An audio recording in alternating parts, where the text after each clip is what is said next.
nossos votos de muita paz. Por volta dos anos 70, no século passado, um sacerdote católico americano saiu em peregrinação pela América Latina para dar uma ideia geral de uma atividade religiosa que ele estava começando nos Estados Unidos. Chama-se Padre Peyton. E ele trazia como verdadeira chamada uma frase: família que ora unida permanece unida. E esteve pelo Brasil, praticamente em rede nacional, convidando as famílias católicas a orarem no lar, reunindo a família em um contexto diferente de diálogo. Porque, por incrível que pareça, a questão religiosa, os pais, nós outros, sempre deixamos por conta da própria religião, no templo em que ela tem o exercício. E raramente abordamos os fundamentos da religião, principalmente cristã, porque na doutrina Maomé é diferente entre os muçulmanos. A religião faz parte de todas as horas do dia. E então, ela também faz parte da Sharia, que é o documento onde está escrita a lei. É o livro de justiça e de oportunidades legais para dirigir a sociedade. Mas nós, os cristãos, algumas exceções certamente, nem sempre abordamos com nossos filhos a questão religiosa. No máximo, as mães nos ensinam o Pai Nosso na hora de dormir.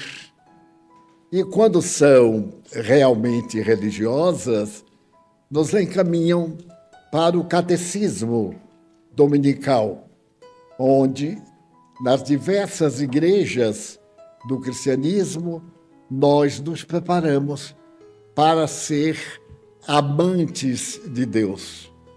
A expressão pode soar um pouco vulgar, mas é que algumas dessas religiões dizem que nós deveremos atender porque Deus deve ser temido. Então nós seríamos os tementes a Deus e criamos um paradoxo, porque se Deus é o nosso Pai, não há nenhuma razão para temê-lo, e sim para amá-lo. Graças a isto, surgiu ainda nos Estados Unidos, mais ou menos no fim do século XIX, uma doutrina cristã baseada no Deus temente. Essa religião, toda vez que pronuncia o nome de Deus, os seus discípulos tremem. Daí surgiu, ao lado dos testemunhas de Jeová, essa outra doutrina muito peculiar e que tem um número de adeptos muito grande em todo o mundo ocidental. E o padre Peyton realizou um trabalho admirável, porque famílias católicas, realmente católicas, de pessoas que atendiam aos dispositivos legais da igreja, não falavam nada dentro do seu programa de educação da família. E isso resultava que a fé não se desenvolvia no coração, porque a fé é uma semente, como a bondade, o ódio, a tolerância, a misericórdia, e que, encontrando o clima próprio, desenvolve-se. Tecnicamente, dizem os psicólogos, todos nós nascemos sem religião. E, naturalmente, seguimos a religião da nossa família ou do grupo social no qual nós pertencemos. Equivale dizer que a fé é elaborada, não se crê gratuitamente do ponto de vista religioso. É comum dizermos, nunca pensei nisso. A respeito, por exemplo, como é a vida espiritual, se é que a vida espiritual existe. A vida física, nós temos uma ideia. Mas ao abandonar o corpo, como será essa vida espiritual se ela é constituída apenas de energia e não de massa, que constitui a parte material da criatura humana? Esse sacerdote fez um grande benefício à sociedade daquela época, porque, infelizmente, pelo que eu consegui observar, passado uma temporada, foram desaparecendo os núcleos, as famílias deixaram de reunir-se e, em breve, já não havia mais aquele trabalho do Evangelho no lar, dos estudos da família. Nessa oportunidade, aquela proposta foi muito saudável, porque nós, espíritas, já realizávamos aquilo que denominávamos o culto do Evangelho no lar, em mensagens que o filho, a partir dos 15 anos, é posto para fora de casa, e a filha também. O pai dá uma chave da casa, mas eles vão ter que morar em separado, vão assumir a sua vida financeira, social, estudantil. Faz parte da cultura, desde aquela época, a independência do jovem, que passou a ter a idade de 15 anos, como sendo a idade adulta, que nós celebramos há 18 anos, alguns países há 21 e outros há 25 anos. Nós poderemos analisar a questão, porque todos aqui já tivemos 15 anos. E por mais maduros que hajamos sido, as nossas ideias aos 15 anos, por mais profundas, eram ideias muito superficiais. O que é que vai ser quando estudar? O que é que prefere? As primeiras manifestações da libido, os interesses e paixões, os atritos em família, por causa da nossa liberdade de pensamento. E quando nós chegamos a esse ínterim, 15, 25 anos, nos tornamos um problema para nós mesmos e para a nossa família. Mas esse problema na Europa se tornou muito mais grave, porque jovens de 15, 16 anos, que ideia tinham do que é a vida? Ter um emprego, conseguir um emprego que lhe desse dignidade para poder manter-se. Alguns pais preferiam manter os filhos, mas a maioria deixava que cada qual cuidasse de si mesmo e se mantivesse. Então, fazer uma atividade para manter-se era muito problemático, porque o tempo ou era dedicado ao estudo, ou era dedicado à vida dos prazeres, daquela oportunidade em que estamos descobrindo o mundo.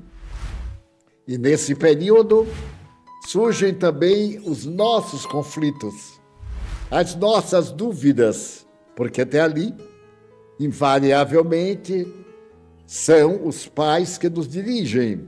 Os pais, os psicólogos, as babás, aqueles mais velhos que nos orientam, que nos dizem o que é certo, o que é errado, o que é direito, o que não é direito, o que é moral, amoral e imoral.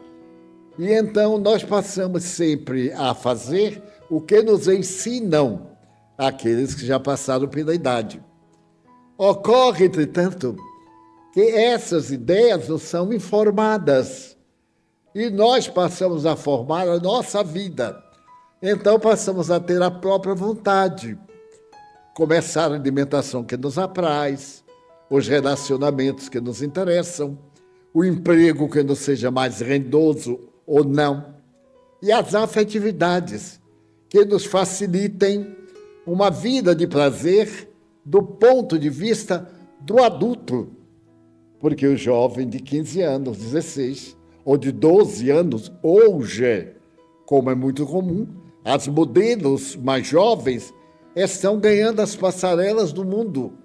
Uma modelo de 20 anos é velha, não tem a mesma expressão corporal de uma menina de 12 anos, de 14 anos. O corpo está em formação, está atraente. Depois dos 20, 25, já os hormônios se estabeleceram a sua marcha, as suas necessidades, e o corpo responde por elas. Então, tivemos como resultado, hoje, uma sociedade competitiva, não uma sociedade cooperativa.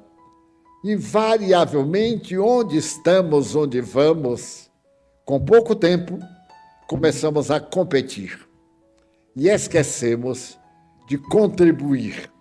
Se alguém nos pede uma ajuda, nós reagimos e temos o prazer de querer ser melhor do que o outro.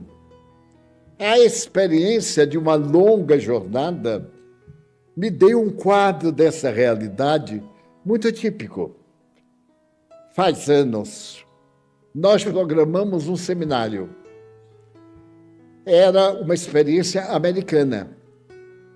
Naquele tempo em que esses seminários começaram aqui no Brasil e que nós trouxemos das experiências nos Estados Unidos, sob o nome de workshop, sala de trabalho,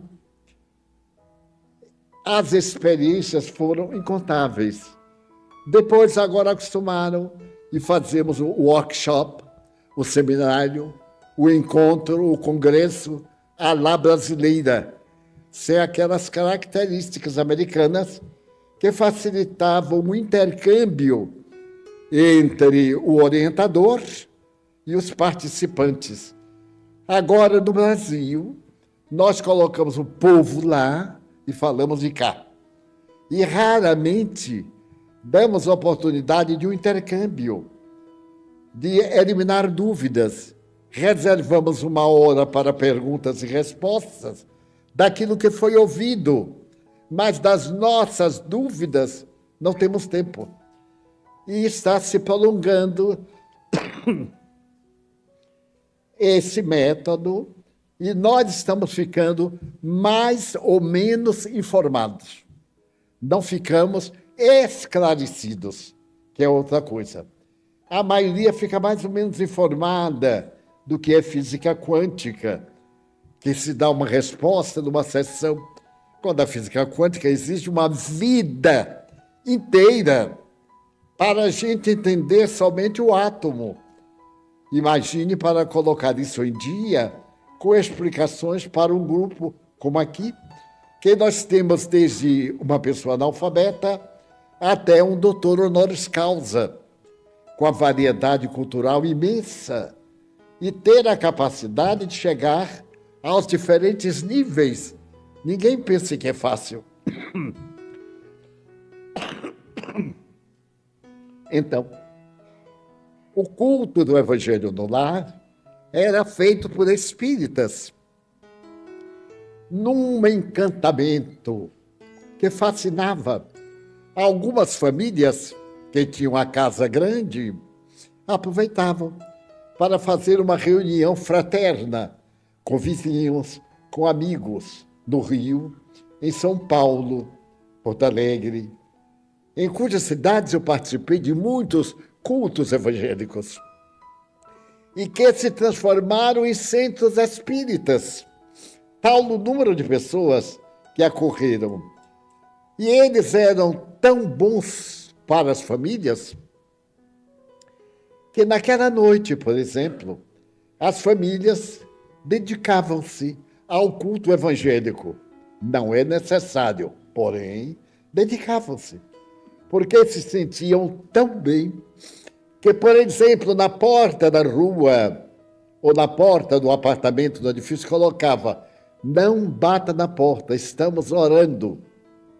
Noutras havia: esse é o momento do culto, espere tal hora. Naquela hora acabava.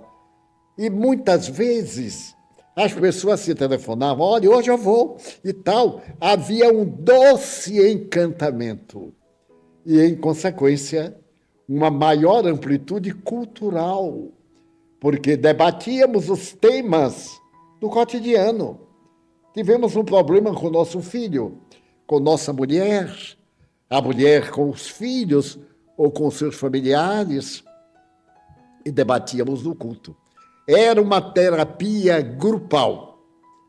É muito interessante olhar, porque mais tarde surgiram, da própria psicologia, terapêuticas familiares, em que nós repetimos a família, criando esse trabalho de terapêutica para descobrir a razão dos conflitos que nós mantemos entre irmãos, entre amigos e etc. As mudanças psicológicas ultrapassaram a legitimidade das tarefas de natureza terapêutica. E os cultos evangélicos foram desaparecendo. E começamos a justificar o que é pior.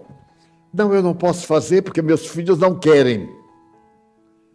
Primeiro erro: o filho não tem que querer. Ele está numa fase de orientação pedagógica. Queira ou não queira, ele é um aprendiz. Não é o filho que educa a família, é a família de adulto. Por isso que os filhos vêm quando já temos certa idade, para orientá-los. É a lei. Mas muitos pais me dizem, meus filhos dizem: mas já vem com esse negócio. É o negócio de comer, de ter a hora de alimentar-se, ter a hora de conviver, ter o respeito pelos visitantes. Então o jovem começou a ter independência. Em muitos lares em que eu me hospedei, tinha na porta assim, proibida a entrada no quarto. E os pais não entravam mesmo. As mães não entravam mesmo, porque lá dentro tinha maconha, lá dentro tinha os quadros da contracultura.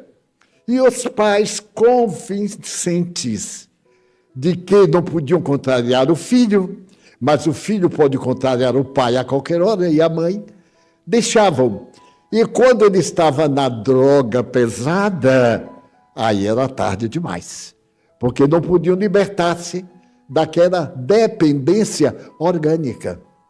Outros me diziam assim: Divaldo, você veja, eu tenho uma filha de 17 anos, tenho um rapazinho de 19. Quando eu disparar, eles disseram: o quê? A gente uma vez por semana se reunir? E então, você veja a minha situação. Eu digo: mas não vejo situação nenhuma. Era o senhor dizendo assim: pois não, vamos nos reunir. Ah, mas eu não. Então, meu filho, você vai para outra casa. Porque aqui na nossa, não diga minha não que fica feio, na nossa casa, todo mundo tem direitos, mas tem também deveres. Todo mundo come, mas nem todo mundo trabalha para comer. Sou eu quem trabalha para comer. E enquanto eu trabalhar para você comer, você faz o que eu mandar. Na hora que você não quiser, vai embora. 15 anos, vai embora. Não impeço. Vou sentir muito, porque vou ver que fracassei. porque eu devia ter conversado com você quando você estava na barriga de sua mãe. Porque é ali que começa a educação. Quando o homem entusiasmado está com a mulher embaraçada ou grávida, e ele passa a mão, é impressionante fisiologicamente a descarga de uma substância, de um neurônio chamado amor, que ele descarrega no ventre. Essa criança vai ser muito feliz, porque ela não reencarnou ao peso de antipatia nem de animosidade. Isso é ciência, não é espiritismo, não. É ciência. Então, quando a mulher acaba tendo parto, antes dava uma palmada para a criança chorar. Santa ignorância. Era para o ar entrar nos pulmões. Então dava uma palmada. Agora não.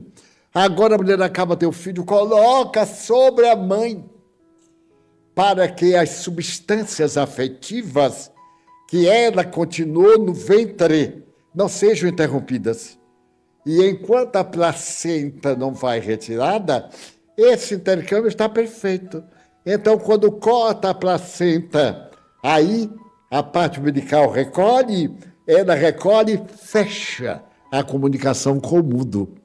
Então, o tipo de amor que recebe, o de ódio, vai desenhar o comportamento do menino mais tarde. Mas o que acontece? A questão da reprodução humana deixou de ser uma página da afetividade para ser uma página direta da negociação. Mas ter um filho dá muito trabalho. Então, para que usa o sexo? Porque tudo tem uma causa e é um efeito. Já que usa o sexo, causa. Ter um filhinho, efeito. Mas eu não queria. Não use o sexo. Ou então se utilize de substâncias químicas que vão danificar o seu organismo espiritual. Como vão danificar pessoas profissionais de sexo que as utilizam exclusivamente para um prazer tóxico. Porque todo prazer que se repete torna-se uma dependência. E toda dependência é um vício. Eu me recordo que quando eu era pequeno, eu roía a unha. Não sei porquê, mas eu roía a unha. Eu tenho um irmão que ficou adulto e quase não tinha dedo, porque ele ia roendo a unha e já estava roendo metade do braço de tanto roer a unha. E então, certo dia, eu devia estar com uns 8 anos, eu estava em casa, chegou uma visita. Naquele tempo que a visita sentava na sala, a gente oferecia qualquer coisa, eu não oferecia nada, mas abria a sala de visita, havia uma sala só para visita. Lá em casa tinha, mas não abria nunca, porque quase nunca ia visita, mas tinha os móveis, minha mãe limpava, passava óleo, não sei o quê e tal. Vá lá na sala de visita. E quando chegavam pessoas distintas, então, meu Deus, a gente corria por dentro de casa, abria a sala de visita, a pessoa entrava naquele santuário. Então, conversávamos tudo. E eu abri a porta, a visita entrou, e eu me sentei logo. Eu adorava a visita, para saber o que acontecia. Porque minha mãe era daquelas que uma pessoa ia falar e a gente estava a fazer. Divaldo, quer dizer, em bom português, saia daí ou você toma um beliscão. Então eu dizia, mãe, ela não dizia nada, ela fazia. Já sabia, não eram beliscões, era uma palmada. E se a gente mais, ela pedia licença, visita, e já começava o ensaio da educação. Agora saia. Aí a gente saía chorando. Pode ver. E então, a visita era muito bem vestida, eu fiquei deslumbrado. E as coisas que a pessoa ia contar, eu não entendia, mas era formidável. E então, a pessoa falando e eu, na técnica, aqui os cantos das unhas, bem cortadinho, eu tinha um alicate nesses 2 dentes, ainda eu conseguia lixar. Era uma coisa maravilhosa. E eu me sentia o rei do pedaço. Mas essa visita era uma visita protocolar. E eu não sabia o que era protocolar e era do cotidiano. A visita sentou, ficou toda dura, porque quem é protocolar não encosta. É falta de educação encostar no espaldar da cadeira. Olha que o povo me arranja coisa. Então, a rainha, mãe de Elizabeth, dizia que nunca se permitiu o luxo de sentar na cadeira como quem senta num banco e arriar. Ela sempre engolia uma bengala e mantinha a vida toda. Mas para ver como nós somos infantis, não é mesmo? Que tem eu me encostar? É falta de educação. Mas eu estou fazendo mal a quem? Estou fazendo bem a minha coluna, coitada. Então, ainda hoje, observe que de vez em quando, para mostrar tórax, a beleza, muito bem. E então, a senhora estava sentada, parecia que tinha engolido a bengala, aquela coisa assim, fantástica. E eu, derreado, e o dedo na boca. Mãe me olhou, me deu 1000 sinais. Eu entendi todos, mas não obedeci nenhum, que eu estava interessado era na mulher. Aí a visita compreendeu e me disse assim, de volta, sua mãe está pedindo para você não ficar roendo unha. Eu digo, nossa, como é que ela sabe?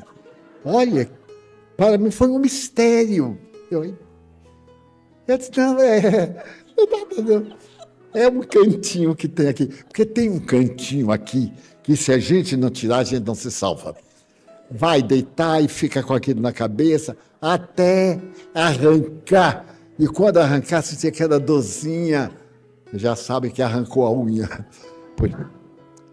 Então eu tirei. E ela me disse uma coisa muito bonita. Eu estou te falando porque você é muito jovem. E eu sou uma senhora aristocrática. Eu não sabia o que era, mas devia ser coisa boa, né? Aquela mulher bonita, bem vestida, toda atrapalhada assim, aristocrática. Eu digo, eu hei de ser aristocrata. Muito bem. Aí ela disse, eu vou lhe dizer que aqui na intimidade você pode até cortar sua unhazinha, mas diante de uma pessoa é falta de educação. E isto é regra da corte inglesa, porque Margaret, a irmã da rainha, também rói unha. Eu me senti o máximo, porque eu roí a unha e a irmã da rainha também. Ela também roía a unha. Então, veja.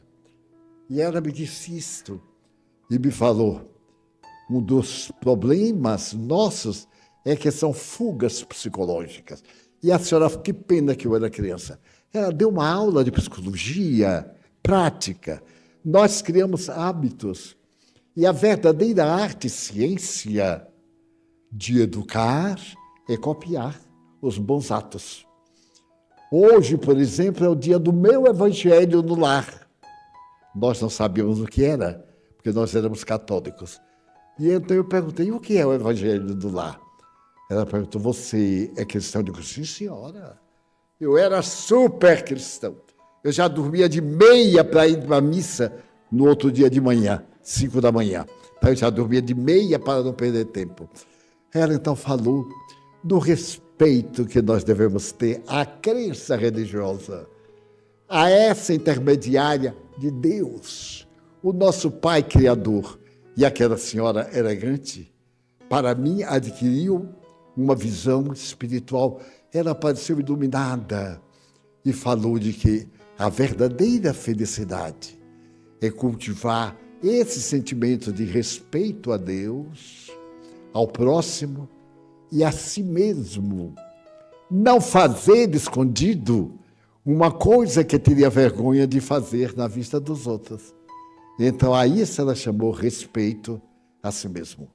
A pessoa que se respeita a si mesma é feliz, é jovial, não tem maus hábitos, pode até ser analfabeta, como era o caso de minha mãe. Era um espírito peculiar, analfabeta de pai e mãe, porque ela nasceu numa fazenda, numa propriedade, e não pôde estudar naturalmente, mas era uma dama da aristocracia, como aquela senhora. Então eu fiquei olhando para ela e para minha mãe. Minha mãe era baixinha, magrinha, e então ela estava também de bengala. Eu nunca notei que ela sentava espingarda. E um dia que ela estava assim, eu digo, mãe, a senhora está parecendo dona fulana de tal? Ela disse, não, meu filho, eu estou numa posição que me faz bem. Então, nós perdemos as técnicas de sentar, de dormir. Tem pessoa que dorme como avião a jato, dorme como feto. Tem aquele que dorme com um travesseiro em cima, outro travesseiro embaixo. Uma vez eu estava acompanhado por um amigo e quando eu olhei para a cama dele, eu digo, o que será aquilo, meu Deus? Ele estava com o travesseiro entre as duas pernas e o outro travesseiro cá em cima e outro travesseiro cá embaixo. Ele disse, ele vai viajar para algum lugar, porque... Aí eu acordei, eu digo, olha, você vai ficar mal da coluna. Ele disse, não, Divaldo, eu já estou mal da coluna. E continuou. Quando a gente podia simplesmente deitar para descansar, relaxar. Mas ao invés de relaxar, a gente fica tenso. Procurando ver qual a posição e entra no estado de sono expectante. Daí a pouco acorda, volta a dormir, mas não entra em sono profundo, porque os nervos estão tensos. Imagine, é um hábito doméstico, na nossa existência educacional, na nossa saúde. Desde que eu aprendi pequenas coisas a que não dava importância, que a minha saúde melhorou muito e o meu bem-estar emocional. Não pode haver nada melhor do que acordar bem. Não precisa bocejar 40 vezes, nem espreguiçar-se.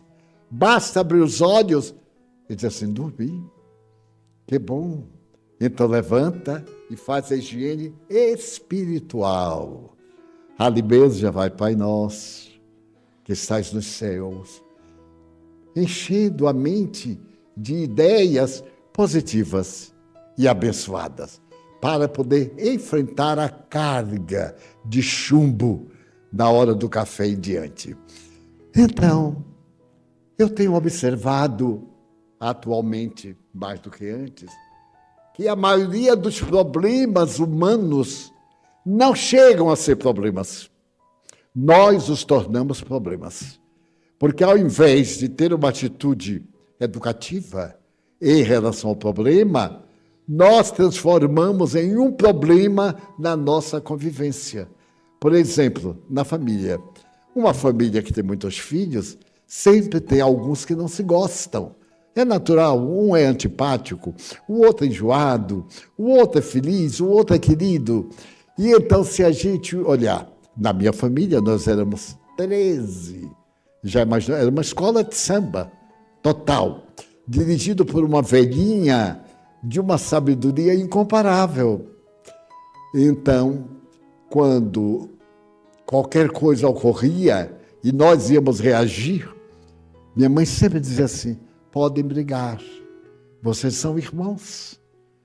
Irmãos brigam, mas não se inimizam, porque brigar é diferir de ideia, inimizar é não ter ideia nenhuma.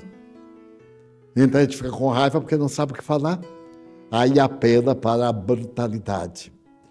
E essa senhora que nos visitava falou da excelência do Evangelho, aplicando, porque as pessoas que vêm fazer consultas comigo, na maioria das vezes, eu fico pensando, meu Deus, mas isso não é problema, não é para mim, é para a lógica.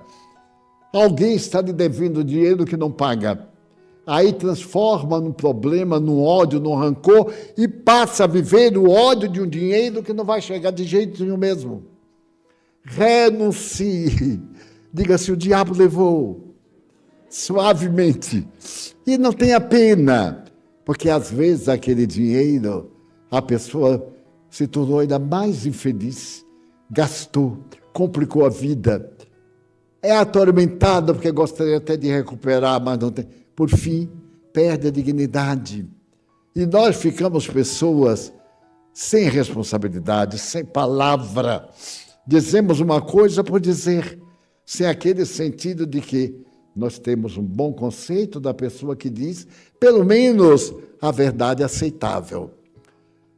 Então, eu tenho visto, neste momento, um dos maiores problemas, a ansiedade. A maioria das pessoas ansiosas. E aí eu pergunto, há um motivo? Não. Então, qual é o motivo? É a sociedade que está ansiosa. Nós perdemos o relacionamento bom de ter amigos. Eu li há 3 dias algo muito interessante. Se você quer envelhecer bem, ou se já está velhote bem, torne-se ainda melhor, adquirindo companhias. Evite o isolamento. Se você vai se isolar, somente as coisas ruins vêm para o seu pensamento. Se você dialoga com alguém, ouve ideias novas, ouve coisas que nunca pensou e varia o seu estado mental. Então, procure conversar.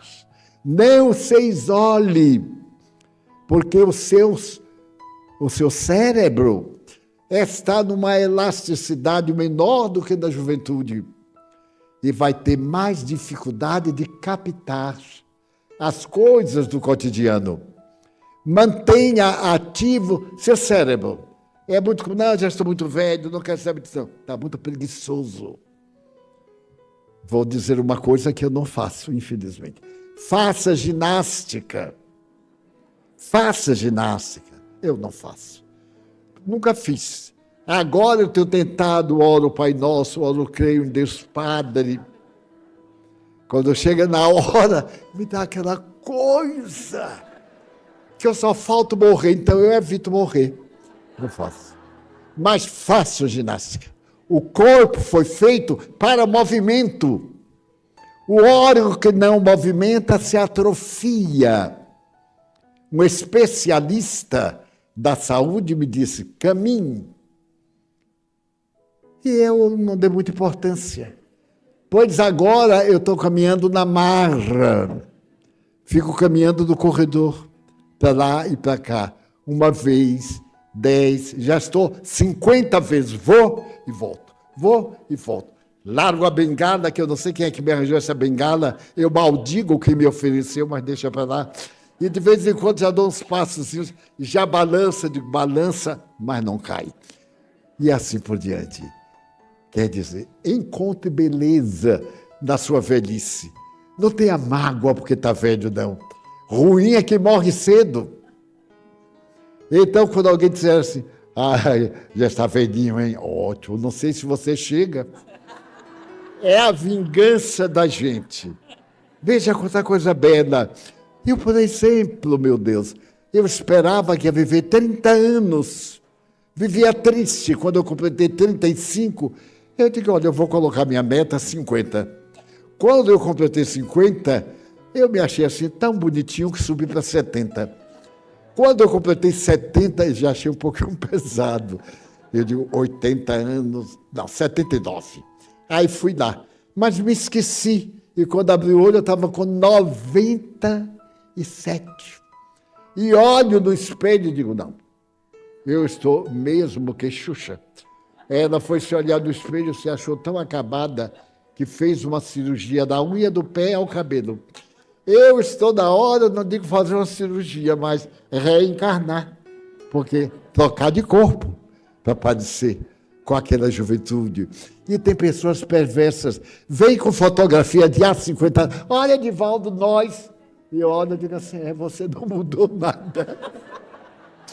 Eu até que sou bem conservado. É a alegria de viver. Faça isso no Evangelho. Leve seu filho. Ele vai, eu não quero não. Mas vai. Meu filho, será que eu sou tão ruim, e sua mãe, que você não nos pode dar meia hora numa semana? Não, pai, não é isso não. É exatamente isso. Eu não estou lhe pedindo muita coisa. Estou lhe pedindo meia hora. Seja o dia. Até que seja meia-noite. De meia-noite, depois que você for rei, vem meia-noite até meia-noite e meia, para se arrepender, para tomar água fluida, para tirar os obsessores. e criar o Evangelho segundo o Espiritismo dentro de casa. Nós fazemos aqui na mansão, com as tias, os tios, nós fazemos. Lemos uma página do Evangelho, um texto, 8, 10 minutos, comentamos. Lemos o Livro dos Espíritos, que é o nosso livro base, o Evangelho. Agora introduzimos um livro de fatos, de histórias psiquiátricas, de uma grande psicóloga e terapeuta dos Estados Unidos, de São Francisco.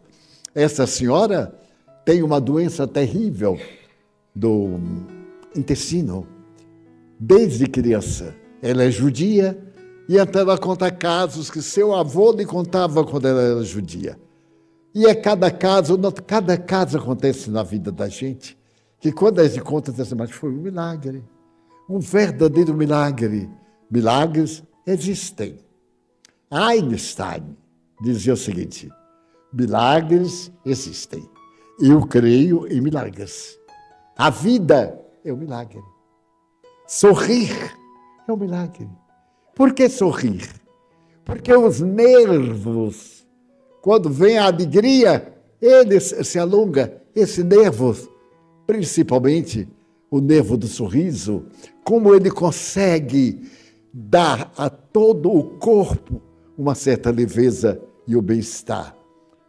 Os nervos do ódio, da cara fechada, desgastam com tal rapidez que a gente fica com pé de galinha, pé de peru, pé de pato, pé de tudo, porque a gente contrai. Então, descontraia, faça um ar suave e lembre que no dia do Evangelho do Lar, você não pode se contrariar, mas vai aparecer tudo para que se contrarie. É incrível, é como hoje é o dia da sessão. Então tem contrariedade, vem cobrador na porta, vem aborrecimento, vá para a sessão a si mesmo. Ah, eu sou aborrecida. Vá aborrecida. Ah, mas assim eu não posso porque eu estou contrariada. Vá contrariada. Outros me dizem, eu não vou hoje à sessão porque estou doente. Vá porque está doente. Ué, vá tomar remédio. Ah, e como é que eu faço? Ué, vai doente, fica sentada doente, levanta sadio e vai embora. Porque nessas horas, as leis de amor do universo velam por nós.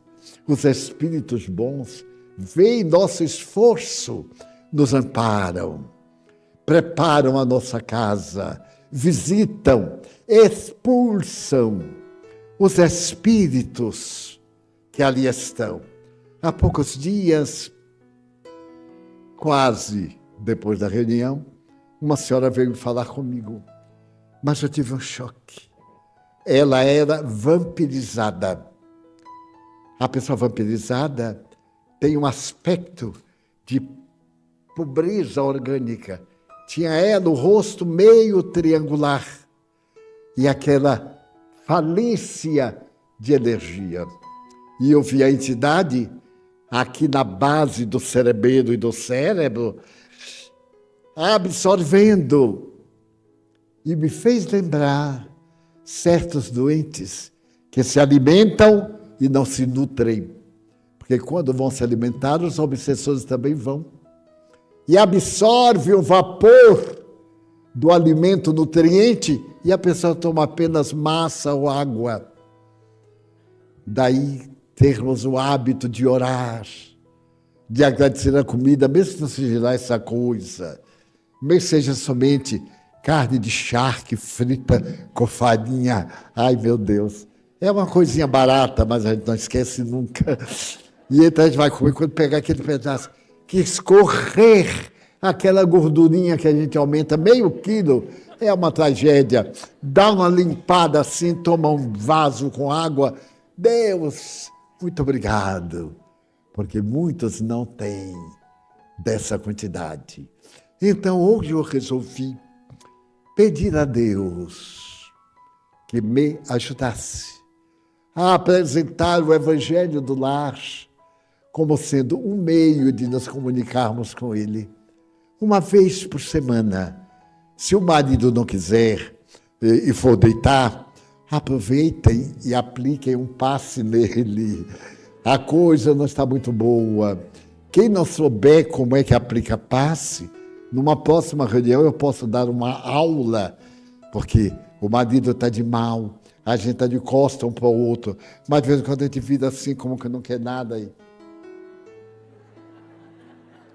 Tira os frutos ruins.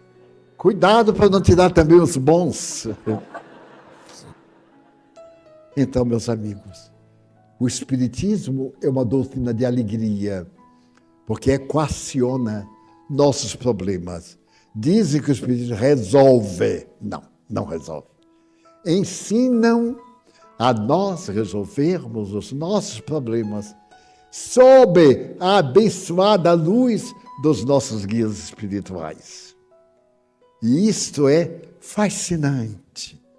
Em muitos lares onde eu participei do Evangelho no Lar, eu vi as entidades venerandas visitarem a casa. Noutras casas eu cheguei numa terça-feira e encontrei os espíritos amorosos que foram ao culto do domingo. E o psiquismo, o clima espiritual da casa era tão bom que eles ficaram.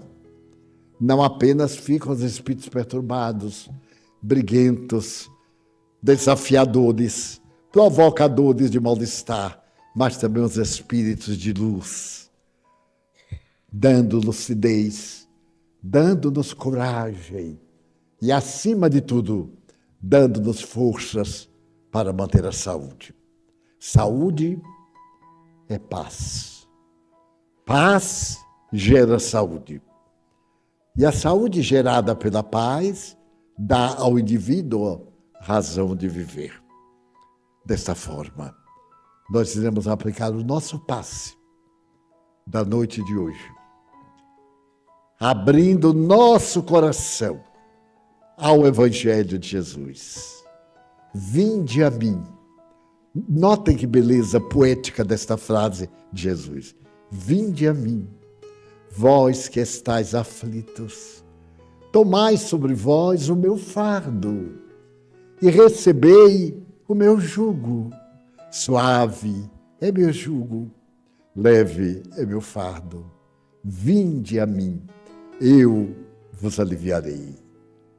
Ó Senhor, quantas vezes recorremos à tua misericórdia para que nosso fardo tenha o seu peso diminuído, para o teu jugo ser leve e ter compaixão de nós. Pedimos aos companheiros de mediunidade para que tomem os seus lugares. Nós te pedimos por aqueles que se vão dar, que se vão entregar ao ministério da caridade, cujas energias metabolizadas pelos fluidos dos espíritos bons nos faça um grande bem. Nós te pedimos por nós próprios, pelo nosso lar, por aqueles aos quais amamos, por aqueles que não gostam de nós, obsessores e inimigos encarnados. Também te pedimos pelos doentes, os que têm provas difíceis, doenças incuráveis. Nós te pedimos, Jesus, pelos suicidas que tombaram no abismo do desespero. Suplicamos inspiração para resolver os nossos problemas e desafios. Pedimos-te por nossa casa, o núcleo de amor e de luz, em que o teu Evangelho esplende. Ó amigo incomparável, ampara a terra envolta nas paixões inferiores, nas guerras, nas turbulências, nos rancores. E permite, Senhor, que a nossa água se magnetize, podendo ser-nos curativa. Suplicamos mais pela nossa paz íntima. Ajuda-nos a sair daqui melhores do que quando chegamos. Em nome de Deus, de Maria Santíssima, em teu nome, Senhor, dos Espíritos bons, nós encerramos a reunião desta noite, formulando paz para todos nós. Está encerrada a nossa reunião.